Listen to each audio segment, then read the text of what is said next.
Thank you, Moses. Can I just add two things that I think is really simple, and I think it really it brings to really simple language is all you've said there, Moses, is around taking ownership of your your mindset first things first.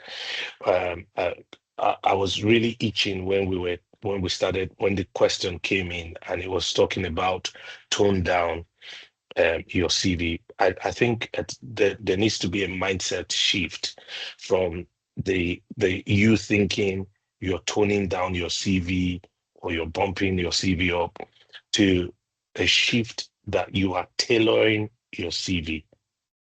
It's very important that you understand that you tailor your CV to the right job or to that job, not you tuning down or you if there's a job, just put yourself in look at the one, there's a job, look at the company, right? And if you can, do a quick research on LinkedIn about the hiring manager if you can find the name for it, right? Imagine you coming to One Boy's Kitchen and Grill now, right? And there is a role for example, operational manager, and you've done hospitality for 30 years, and you've sort of led big things like this, that. Me, I'm carefree and all of that. I would look at your experience and think it will add value to the company. Most hiring manager that probably are not exposed, they grew in the role and don't have any qualifications. Because you need to remember, most of these people come into the jobs when they are like 14, 15, and they grow. They've not been through the four walls of a university. They don't have a master's, they don't have a BA. You now come and you are bamboozling them with, I get PhD, I get certification, and they look at you as a threat, right? Those are kind of the reasons why you understand, try and put yourself in the hiring manager perspective or the organization and think about what is the value of this company I'm applying to. Do they care about qualifications? Do they care about certifications? Do they care about experience?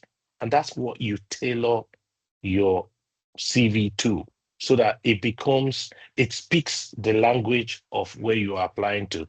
Because if you're speaking a different language to where you are trying to get into, straight away, you're not the right fit. Even without them talking to you, they know already. So please, let's take that on board, that it's around tailoring it to match to where you're trying to get into, rather than you seeing it as removing it or I'm tuning down. You need to be your authentic self, because if you tone down as you think or try and pretend to be somebody else, when you get that job, that's when you struggle in the job. That's not what we want. That's not what we want to encourage. All right. Thank you.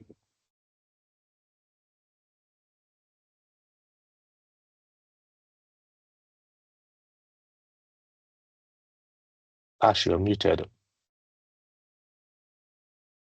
Two more questions. Thank you. Two more questions, and we head on to the chat. Cyril, kindly unmute and ask your question. Thank you, coordinator. So I'm going to ask my question specifically to Moses, but I'd also like to kind of share an experience in response to Ezekiel. So I also studied in Europe. I did my master's in the Netherlands and applied for a UK job from the Netherlands, and I was sponsored from the Netherlands on a global terrain visa. So I'm here in the UK on the global terrain visa. So probably maybe you can also try applying for jobs. I think the way to go about it is most times universities will likely employ you on global talent routes because their pay may not get up to the threshold, and they are funders that are recognized as global talent funding bodies. So if you are maybe interested in applying for global talent role, you can also look at universities, but bear in mind their pay, as Matthew said, might not be maybe what you're interested in. They don't pay 50, 60. They might probably start you at 30 thereabout. Now to my question, Moses. So in early 2025, I filed for my EB1A, submitted my I-140 form, but then I was a bit skeptical because I still needed to stay in the UK, at least get my banga, whatever, get my paper, even if I want to move to the US, right? So there was that debate. If it gets approved while I'm still here, am I still able to maintain my residency here in the UK? Is there like any ultimatum of how long you are meant to stay outside of the US before they cancel your green card or whatever? But now seeing you that you have both, you have your EB1A, exceptional talent, you have your UK, and you are in the UK, how are you, dealing with this, navigating both terrain?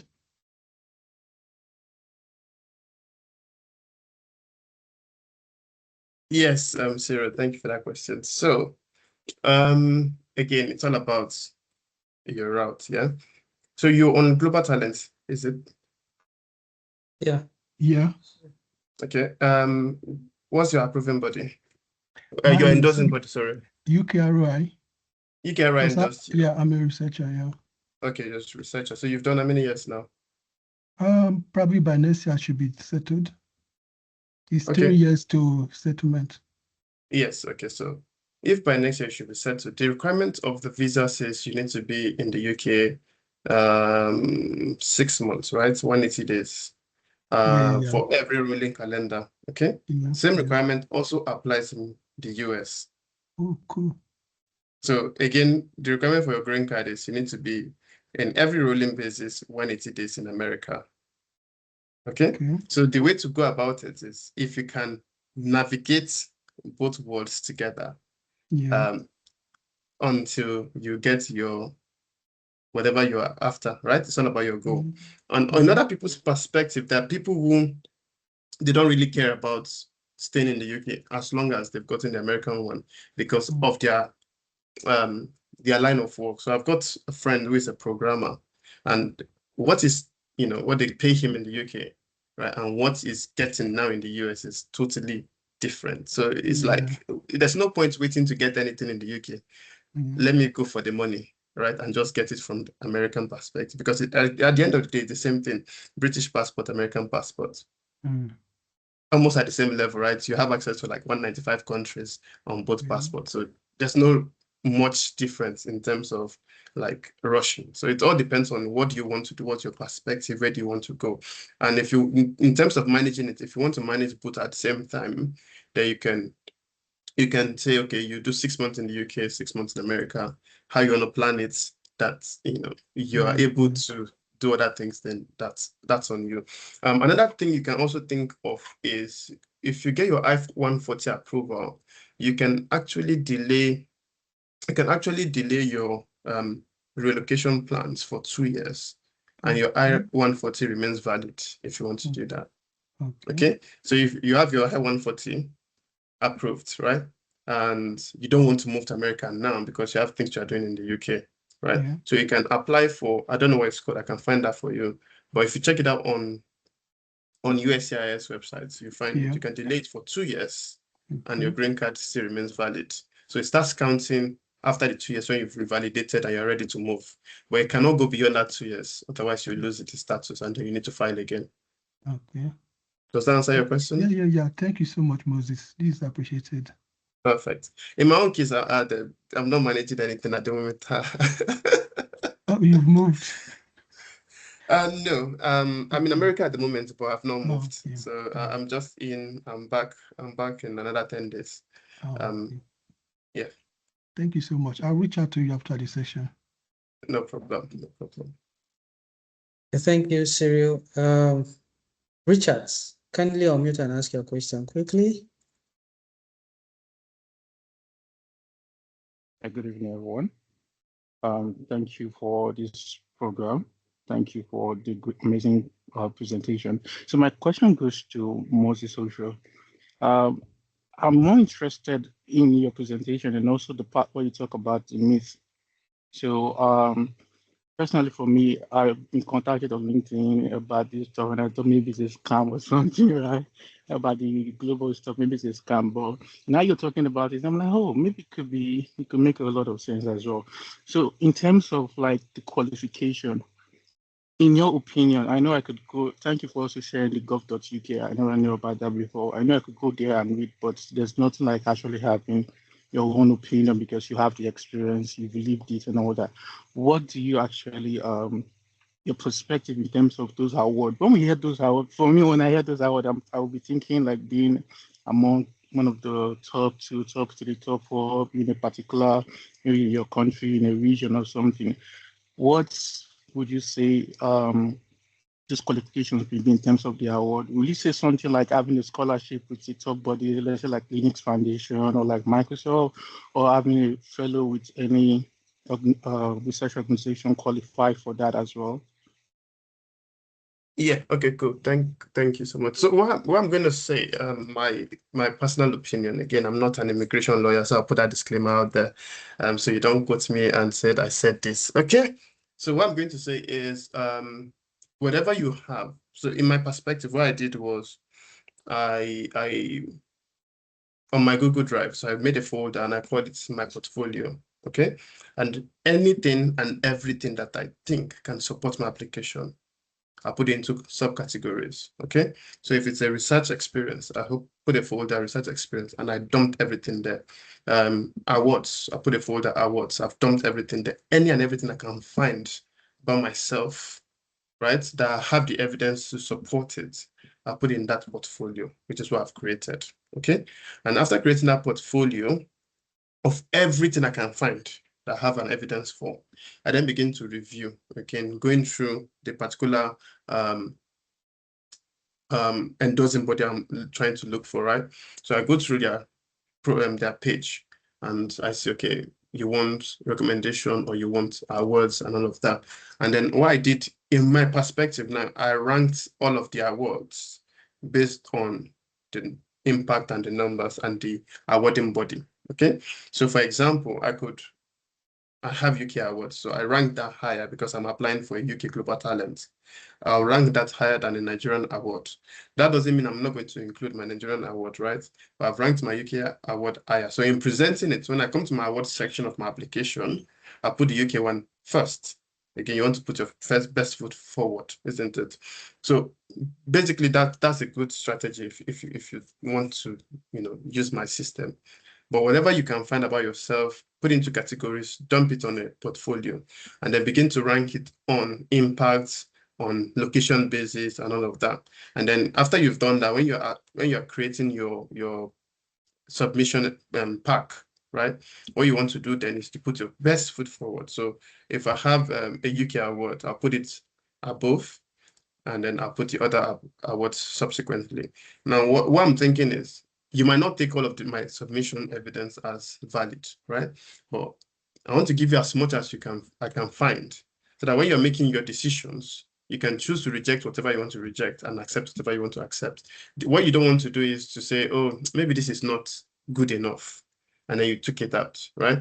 But beyond that, again, what they are looking for is longevity of impact. Okay, if everything I have was done in 2026, right? So from it's shady, right? From the reviewer's perspective, it's like you've not done anything. This guy just, has just modeled things up for this application. But you need to have, if your what a timeline of impact, right? It's across 3-5 years. Then you can see, okay, this person didn't just combine all of this together for an application. They can see that, okay, even before he thought about an application, he has evidence of how he's been coming up to where he is today. So if everything I have and I've submitted is 2026, then that looks suspicious. If I was a reviewing person, I'm like, I'm just going to laugh and reject the application, right? Because you've just modeled everything up this year, right? So you want to build a timeline of impact over the years, not just across 3 months and then boom, you submit it. That's why a lot of people tell you, come, let's, do an application for you. You don't have anything, they'll tell you do it in 3 months. They just gather things from whatever sources that they can find, which is not the best way to go about it.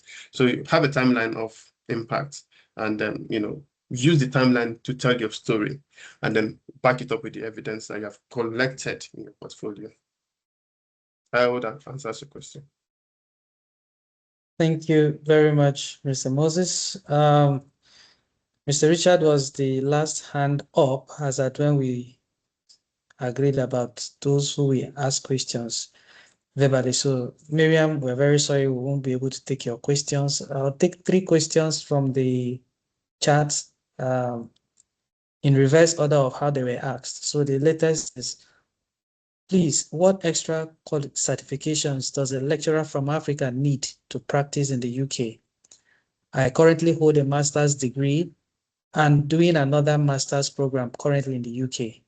I had over 6 years experience as a lecturer from my home country. Please, I need directions. So he wants. I think that should go to Mr. Matthew.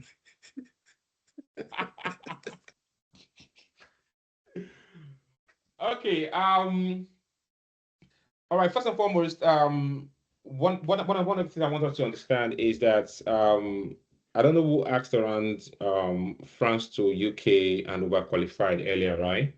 What I want to chip in on that is that you need to think like recruiters.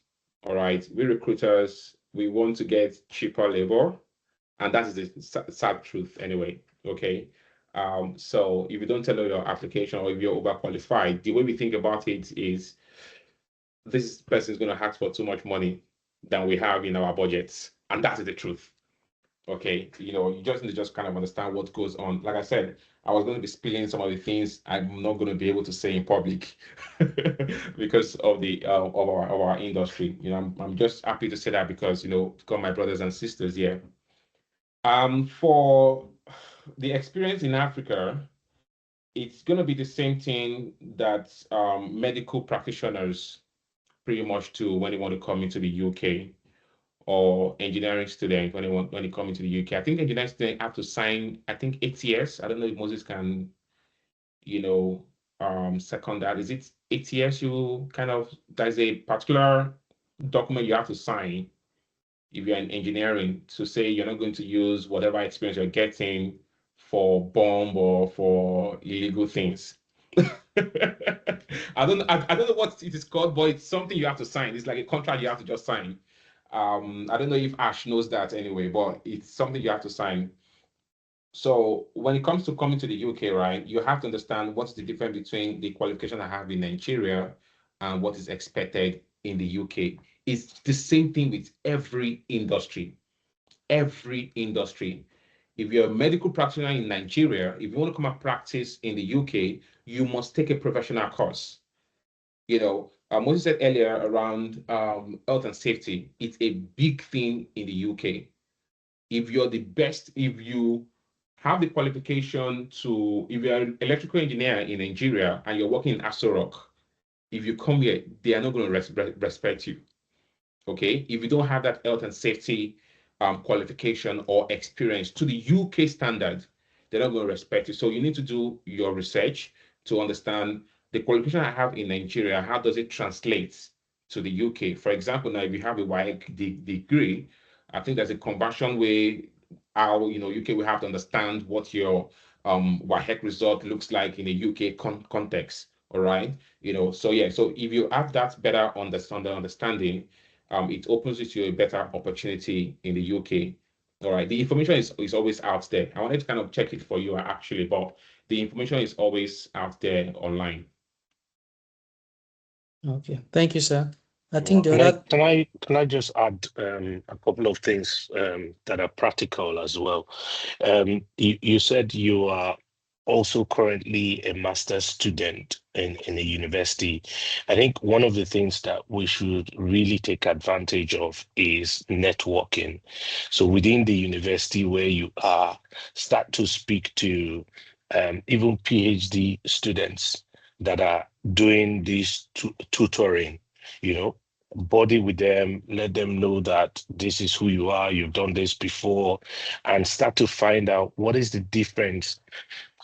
The thing that I did when I was in the bank was if I see that you are doing a role that I want to do, I quickly, first things first, even go and look at your LinkedIn profile and look at your steps. How did you get there?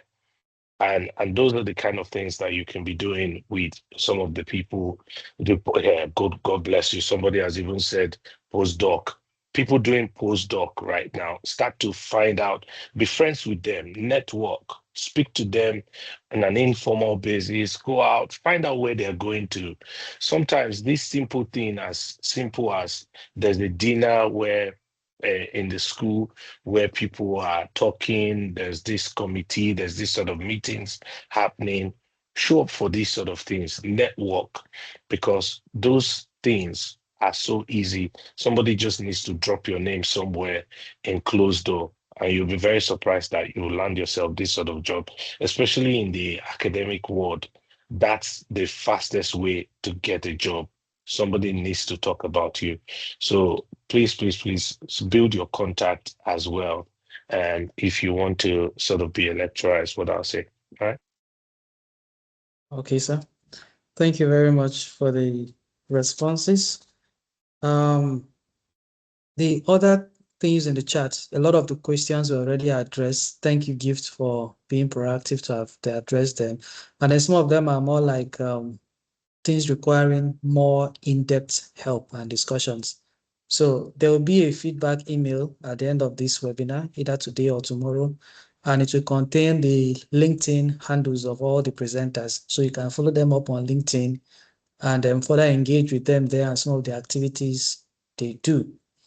I would also advise, as I will also share in the link, in the email, the LinkedIn handles of the partnering bodies, ISCANet, and especially Belonging in Action as well, where you can follow up on other community engagements such as this, because there's a whole lot coming in from their side. They have an Edinburgh City experience for those who are new to Edinburgh, both career workers, professionals, and students.